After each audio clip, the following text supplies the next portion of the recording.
Yes, guys, I'm Si. Welcome to Cardiff City. Well, welcome to your Severnside Derby Preview. Cardiff City versus Bristol City. It is a pre-recorded one, but never fear. We're going to have a lot of fun as we talk tomorrow's game. There is a lot going on. It's a big game, especially on the back of the midweek results for both teams. Let's talk about it. First and foremost, we start with the opposition. Bristol City, sitting seventh in the championship, doing pretty well. Had a couple of decent results most recently in the midweek. It'd be a very difficult game. Cardiff have got a pretty good record against Bristol, but Bristol on the back of beating Stoke City 2-0 away from at home, But just before that, they did lose to the Jacks 1-0. So they're not, unbeatable by any stretch of the imagination. Yes, they're doing well in the league.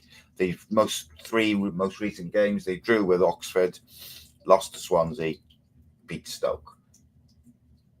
All games that Cardiff are more than capable of taking points from.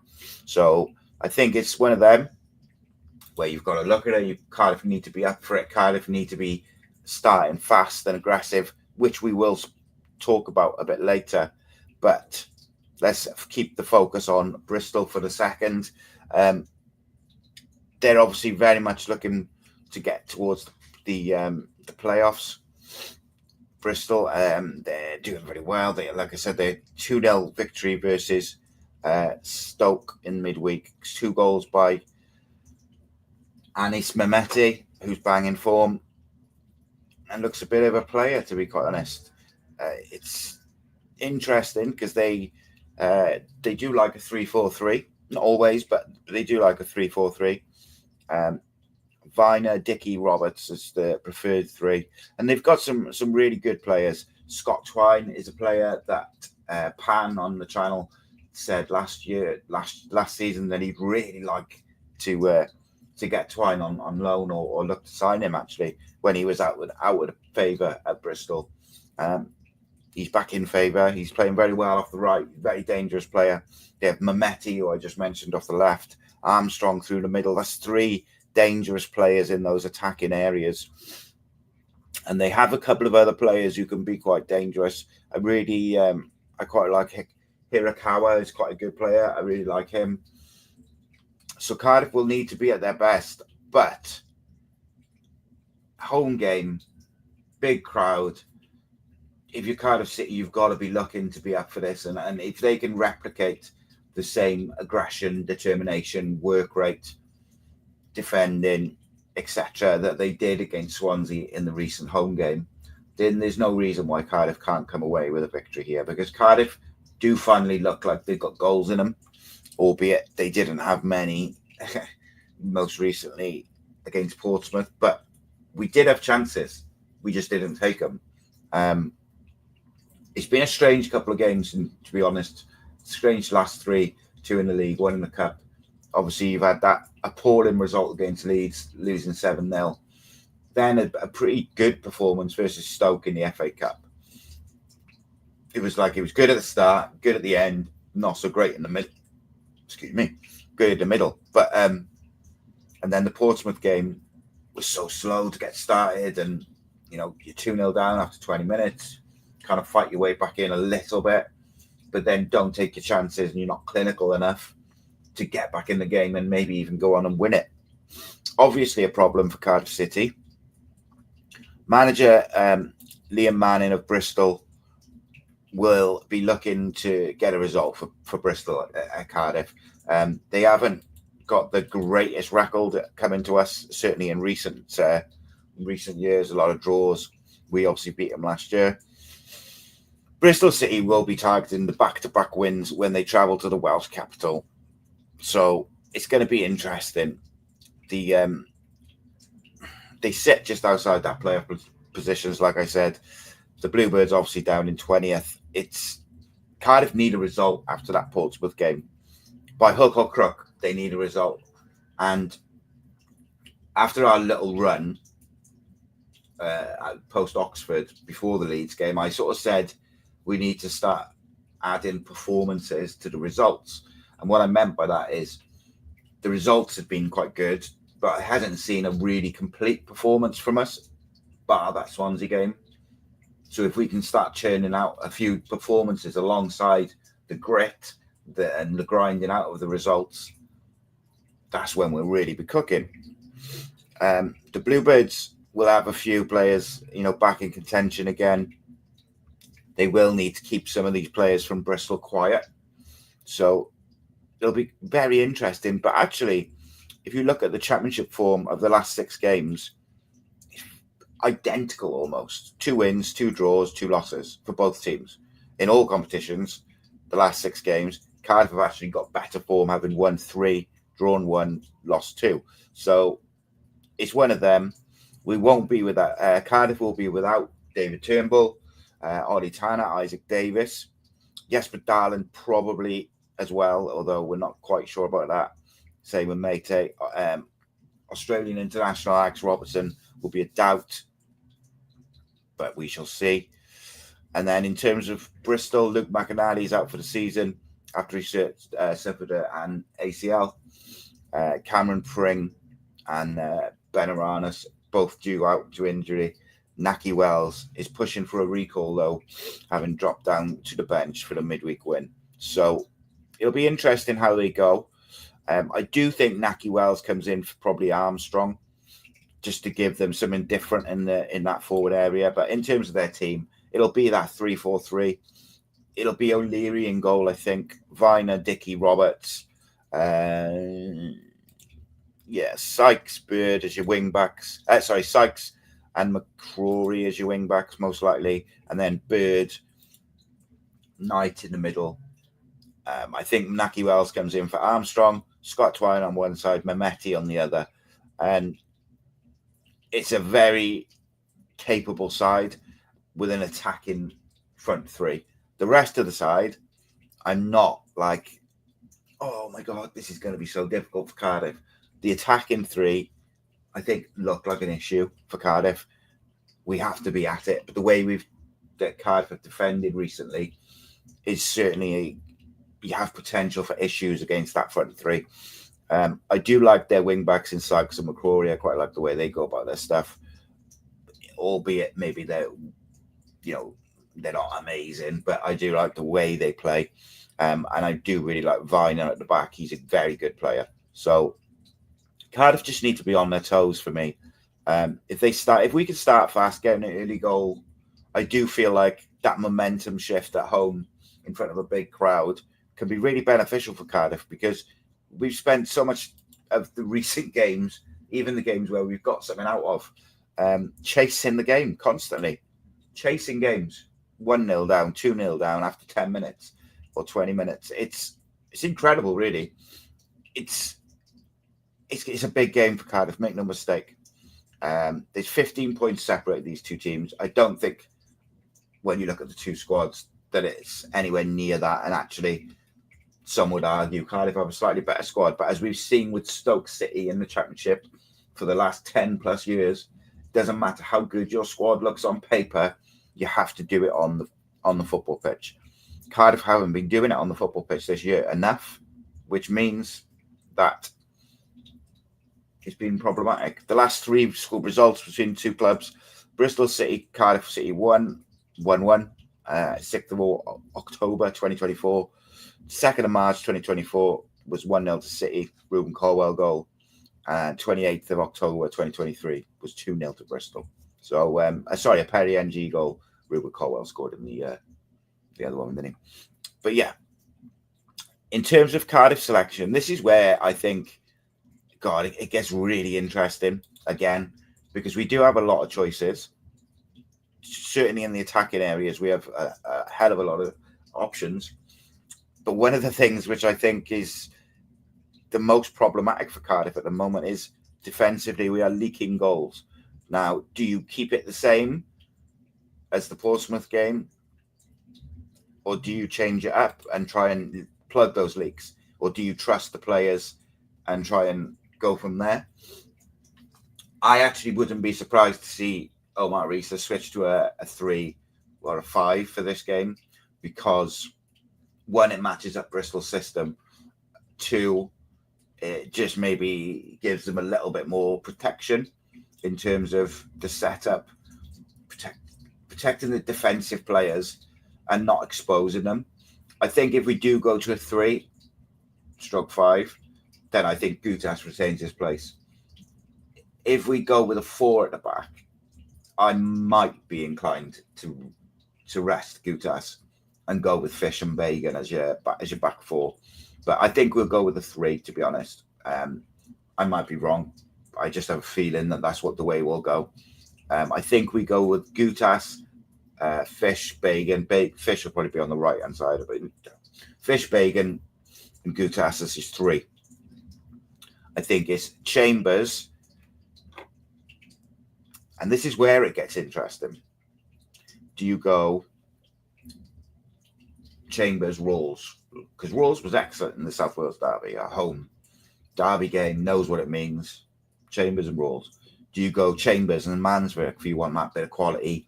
He's a bit rusty, but you could see what he was trying to do. You can see his ideas, and it's exactly what we need. You know, his Robertson effect. Can he drop in that 2 with Chambers? And then you can get like a Ruben or someone in there. It's fascinating. It really is interesting. I actually think it'll be Chambers and Rawls. You could even go Chambers and Colwell if you wanted to be really attacking. Colwell played in more of an 8 the other day. Could he go that? Possibly. I don't see it, but I think it's Chambers, Rawls as the 2. I think the wing backs will be Rina Mota and O'Dowda. And then I think it's probably Ashford and Robinson behind Salic. And I think that's what he goes for. If I was picking the side, depending on who's fit, I would go with Salic. I would, in that system, I'd put Ruben in with Robinson behind Salic, and I would drop Keane to the bench. Actually, I would even contemplate at home. I would be happy to play Keane Ashford at right wing back, move Rina Mota into the middle with Chambers and O'Dowda at left wing back, and drop Rawls to the bench. I'd be happy to do that. Like, we do have options. You've also got the likes of Alves, NG, El Ghazi, Willock, Simic, Louis Giles. There's the list of options is endless. I think Salic will start. I think we play 3 at the back, which is just what the manager goes for in terms of the right, like that combination. Personally, I think he'll go with Chambers and Rawls, Ashford and Robinson behind Salic, Rina Mota, O'Dowda. That's my prediction, not what I would go for, but I'm not a manager. So in terms of the player to watch, so for Bristol, my player to watch is going to be Scott Twine.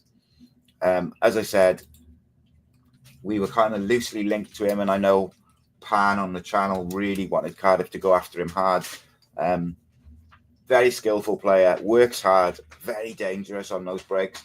And one of the reasons I think Omar Reese's and his coaches might match him up with like a 3-5-2 or a 3-4-3 is because of the attacking threat that Bristol offer in Scott Twine, and on the other side as well with Mehmeti.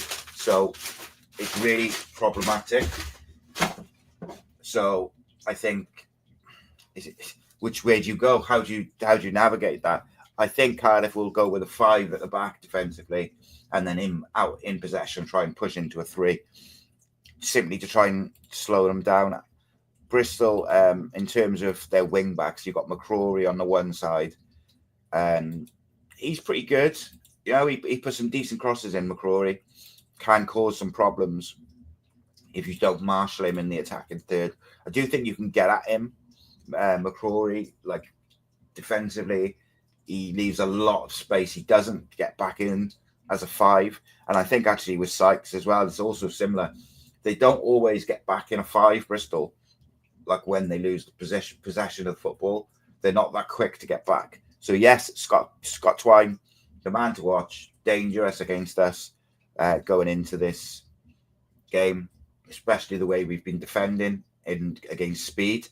But you know, we can, if we can deal with those front three, then we got a very good chance. And then Cardiff's key man, I'm going to go with Keaton Ashford. Callum Robinson.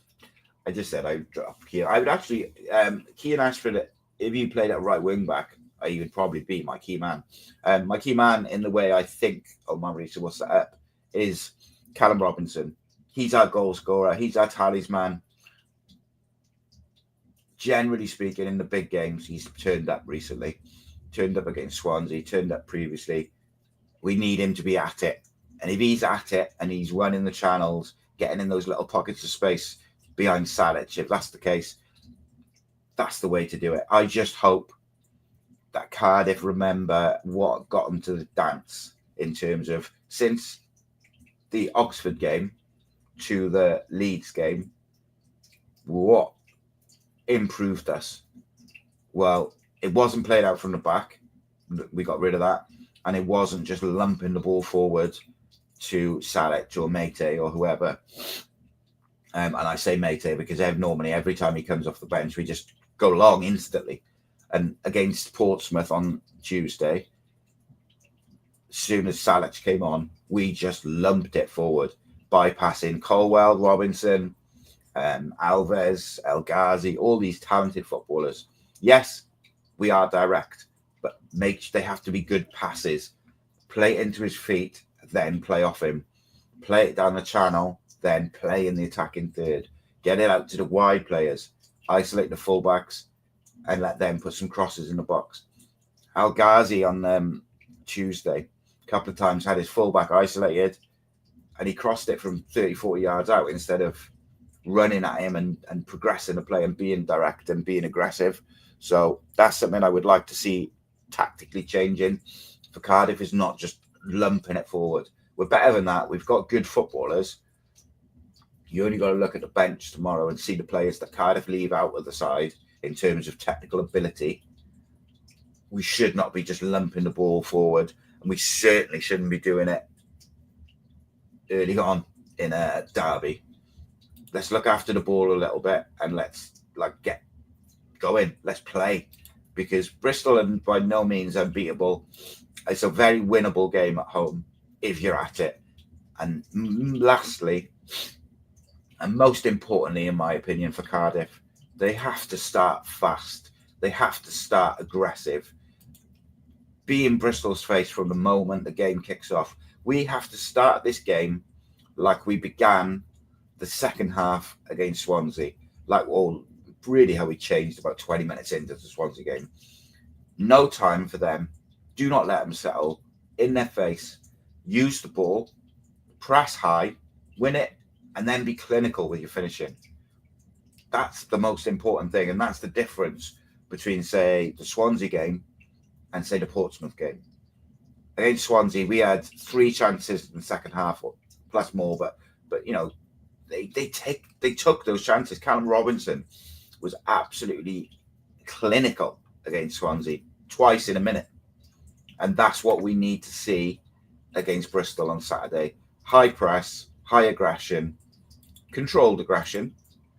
And I mean aggression in terms of how we attack the ball, how we give the strikers space, how we give Scott Twine space. That's what I mean by aggressive. We have to get that right, and we have to get it right from the first whistle. Omar, it's a big game for Omar Risa because there's pressure on now after the last 2 performances in the league. If we were to go and lose tomorrow and then go and lose against Plymouth, I think he'd be in real pressure. But I like to try and think positive. I do think this is a winnable game for Cardiff. They've got to have their heads switched on, though, and they've got to be ready for it. Will they? It remains to be seen. In terms of my prediction for who's going to win, I believe Cardiff will win 3-1. I'm semi-confident of this game. 3-1, Salic to score first. In terms of why, hopefully we'll do the preview live next week. I know some people prefer the preview live. I promised my missus I'd have a night off tonight for the first time in 3 weeks. So Got to see the wife sometime. So I appreciate that people prefer it live, but bear with me. The boys will be back tomorrow night for the 1927 Club match reaction. I will be back on Sunday for the detailed look at Bristol City versus Cardiff City at the Cardiff City Stadium. I'm very much looking forward to chatting about it with you guys. If you're not a member, please become a member. It helps us produce content 7 days a week, helps us get the channel and keep growing it and talking Cardiff all the time. Also, if you haven't checked out my Cymru Sport radio show, it's also live on the channel every Wednesday, 7 till 9. And we had Derek Brazil on there earlier this week, among other guests of interest in different subjects and whatnot. But Cardiff City content, 7 days a week, my friends. Take it easy. You have a fantastic weekend. Enjoy your evening this evening with your loved one. Watch Cardiff City tomorrow smash up Bristol 3-0. And then on Sunday, maybe you can watch the old Kyra versus Connors Keith down Kyra live on S4C as well. It'll be a good time. Enjoy. Have a good time. I will see you soon. Take it easy, my friends. Come on, now, Bluebird.